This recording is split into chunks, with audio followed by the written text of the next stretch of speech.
Bismillahirrahmanirrahim. Students, hopefully all will be fine. Today we are going to start the new topic, that is electropositive character from unit number 8. So what is electropositive character? आपको पता है जी, metals के अंदर ये tendency होती है कि वो अपने वैलेंस इलेक्ट्रॉन को लूज़ करते हैं, और जब भी मेटल्स के अंदर से इलेक्ट्रॉन का लॉस होता है तो केटाइंस की फॉर्मेशन होती है, और इसी प्रॉपर्टी को मेटल्स की क्या कहा जाता है जी? इलेक्ट्रोपॉजिटिविटी या मेटालिक कैरेक्टर या इलेक्ट्रोपॉजिटिव कैरेक्टर.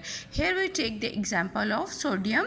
आपको पता है सोडियम का एटॉमिक नंबर जो है वो क्या होता है जी? 11 होता है. इट्स मीन कि इसके आउटर मोस्ट शेल में 1 इलेक्ट्रॉन है, और ये वही इलेक्ट्रॉन जो है वो उसको लूज़ कर देता है, और सोडियम के ऊपर क्या चार्ज आ जाता है जी? पॉजिटिव चार्ज आ जाता है, और साथ में ये देखिए आप, ये एक इलेक्ट्रॉन जो है वो इसने लूज़ कर लिया. इसी तरीके से एक इलेक्ट्रॉन लूज़ करने से जो है इसकी वैलेंसी क्या हो जाती है जी? 1 plus. Now we take another example, that is zinc. Zinc भी जो मेटल है, और जिंक अपने अंदर से 2 इलेक्ट्रॉन्स जब लूज़ करता है तो इसके ऊपर जो ये इसकी चार्ज आ रहा था 2 plus, that is it's valency, and 2 electron जो है वो लूज़ हो जाते हैं. इस तरह से किसी भी मेटल के अंदर की प्रॉपर्टी जिससे वो अपने वैलेंस इलेक्ट्रॉन को लूज़ कर दे, उसको हम क्या कहते हैं जी? उसको हम उसका मेटालिक कैरेक्टर या इलेक्ट्रो पॉजिटिव कैरेक्टर भी कहते हैं. अब हम इसके ट्रेंड को जो है वो डिस्कस कर लेते हैं कि इसका ट्रेंड जो होता है वो क्या होता है जी? ग्रुप में और पीरियड में. As we already know that in a periodic table ये जो वर्टिकल्स लाइंस होती हैं इनको क्या कहा जाता है जी? ग्रुप कहा जाता है, और इस तरीके से जो हॉरिजॉन्टल लाइंस होती हैं इनको क्या कहा जाता है? पीरियड कहा जाता है.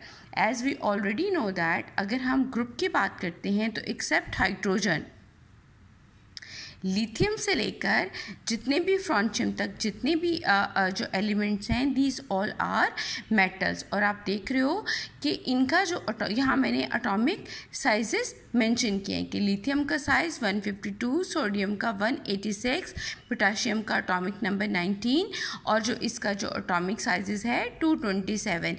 As you are already notice that कि यहाँ पर when we move from top to bottom, like lithium से नीचे की तरफ आते हुए एलिमेंट का जो एटॉमिक रेडियाई है, साइज़ है, वो इंक्रीज़ करता है, और साइज़ के इंक्रीज़ करने की वजह से जो वैलेंस इलेक्ट्रॉन्स हैं उनकी जो डिस्टेंस है वो न्यूक्लियस से वो दूर होता चला जाता है. That's why forces of attraction जो है वो विद द न्यूक्लियस और विद द प्रोटॉन्स कम होती चली जाती हैं, और इलेक्ट्रॉन का लॉस या इलेक्ट्रॉन का अपने वैलेंस इलेक्ट्रॉन से निकलना जो है वो आसान हो जाता है. सो हम कह सकते हैं as we move from top to bottom electropositive character जो है वो इंक्रीज़ करता है.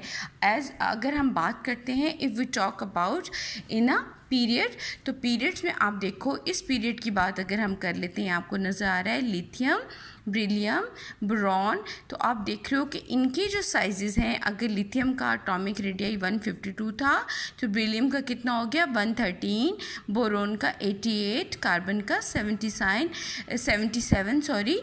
तो इस तरह से पीरियड के अंदर जो एटॉमिक साइजेस हैं वो ग्रेजुअली डिक्रीज़ करते हैं, और इसकी रीज़न क्या होती है कि इसके अंदर जो है वो इनका न्यूक्लियर चार्ज जो है वो इंक्रीज़ करता है, क्योंकि प्रोटॉन का एडिशन हो रही होती है न्यूक्लियस के अंदर, लेकिन शेल जो है वो ऐड नहीं हो रहे होते.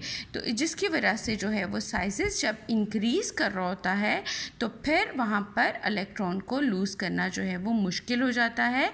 तो वी कैन से दैट कि value of electropositive character when we move from left to right in the period, its value जो है वो decreases. Here we can see that क्या रीज़न है जी? atomic sizes decreases just because protons add up, shells do not increase, effective nucleus charge जो है वो increase करता है. दैट्स वाई इलेक्ट्रोपॉजिटिव कैरेक्टर जो है वो क्या करता है जी? डिक्रीज़ करता है. नाउ इसी के साथ जो है वो एक और टॉपिक को भी डिस्कस किया गया है in a book, that electropositive character depends upon the ionisation energy. Ionisation energy आप लोग पीछे पढ़कर आए हैं, इज़ अमाउंट ऑफ एनर्जी जो किसी भी एटम को दी जाती है टू मेक इट आयन जो कि आयन बनाने के लिए उसमें से इलेक्ट्रॉन को लूज़ कराने के लिए। तो जितने भी स्मॉल साइज एटम हैं, जितने भी स्मॉल साइज एटम्स होंगे उनके ऊपर न्यूक्लियर चार्ज जो है वो ज़्यादा होने की वजह से उनकी आयनाइजेशन एनर्जी जो है वो भी, उसकी वैल्यू भी ज़्यादा होगी, इसलिए जो उनका इलेक्ट्रोपॉजिटिव कैरेक्टर है वो कम होगा। अगर हम बात करें इसके उलट, तो जो बिग साइज एटम्स होते हैं वो उनकी आयनाइजेशन एनर्जी की वैल्यू लो होती है, सो दे हैव जो है वो उनका इलेक्ट्रोपॉजिटिव कैरेक्टर भी जो है वो ज़्यादा होता है और वो मेटालिक कैरेक्टर ज़्यादा शो करते हैं। Now you take the example, comparison कर लेते हैं हम जी मैग्नीशियम एटम का और सोडियम का।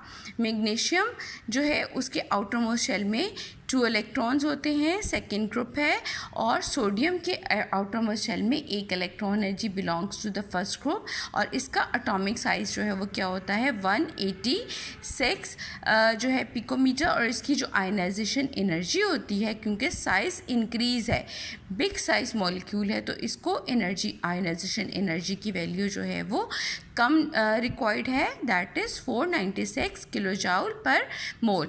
Now here we can see that atomic size of magnesium is 160 which is smaller than sodium.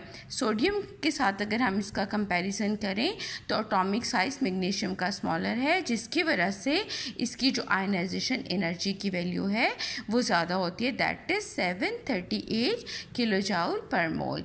Thank you so much.